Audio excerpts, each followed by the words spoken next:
Have you ever stopped to think about what really makes an online store work? I mean, it's so much more than just a page with pictures of stuff to buy. Today, we're going to pull back the curtain on a pretty typical online shop and break down the hidden architecture that's designed to take you from just browsing to actually buying.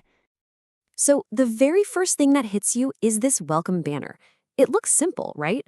But it's actually doing a ton of heavy lifting. That little party emoji, the phrase one-stop shop, the promise of great deals, it all comes together to set this immediate, friendly, value-packed tone. It's the digital version of a shopkeeper smiling and saying hello. And that first impression is absolutely crucial. And that really brings us to the big question here.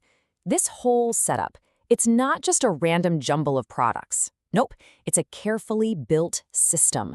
So how does it actually work? How does it turn someone who's just poking around into a customer who's confident enough to pull out their wallet? Well, let's deconstruct it.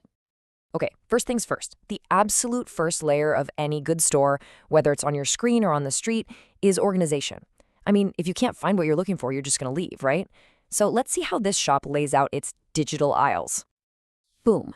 Right off the bat, the store gives you these main collections. It's a super clear, simple menu. But this isn't just about being tidy. It's about psychology. By grouping everything so logically, the store makes it super easy for you to zero in on what you want. It prevents you from getting overwhelmed and, well, it keeps you on the site. And that's really the whole idea here. Each one of these collections is basically an aisle. It's a way to get rid of that, where do I even start feeling that we all get sometimes. It's all designed to make your shopping trip as smooth and painless as possible. All right, so you're in the store, you know where the aisles are, but how does the shop influence what you actually look at? This is where we get into the really fun stuff, the subtle art of persuasion. You know that popular selling items section you see on almost every website? Well, that is not a random list, my friend. It's the digital equivalent of a fancy front window display at a department store, all set up to show off the most tempting products. And it's also a powerful bit of social proof. It's the store whispering, hey, other people love this stuff. You probably will too. Now, let's look a little closer at what's on display. We've got a blender, a selfie stick, a beauty bar. What do they have in common? Honestly, not a whole lot. And that's exactly the point. This isn't just a list of bestsellers. It's more like a curated sampler platter.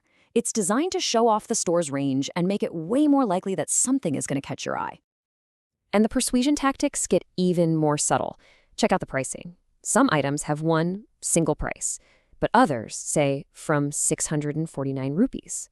That tiny little word, from, is a classic psychological nudge. It sets a low price in your head, what's called an anchor. So even if you end up picking a more expensive version, you're already primed to feel like you're getting a good deal. It's subtle, but it's super effective at getting you to click. Okay, so you've found a product, you're intrigued by the price, but there is still one massive hurdle for any online store to clear, and that hurdle is trust. This is, without a doubt, the bedrock of all e-commerce. And it's a question we've all asked ourselves, right? You land on a new site and you wonder, is this place for real? Am I actually going to get what I pay for? And what on earth happens if something goes wrong? A good store knows it has to answer all these questions before you'll even think about clicking buy. So where does a store do that? Where does it build that trust? Well, it's not in the flashy banners or the big product photos. It's often hidden in plain sight, down in the one place most of us never look, until we need it, the footer. These links, this is the store's contract with you. This isn't just boring legal stuff. Each one is a signal of legitimacy. They're telling you that, yes, there is a real accountable business behind this website, a business that has clear rules and procedures. Let's just zoom in on one of these to see what I mean, the refund policy. By clearly laying out how you can return something, the store is making you a formal promise. It takes away your risk as a buyer.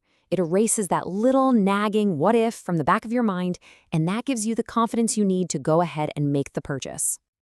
So we've walked through the digital aisles, we've seen the art of persuasion, and we've found the foundation of trust. Now, let's put all those pieces together and look at the complete blueprint. So what is the blueprint? Well, it's really a 4-part journey that every successful online store takes you on. First, it greets you with a warm welcome. Second, it guides you through clear, organized aisles. Third, it puts tempting items in the spotlight to catch your eye.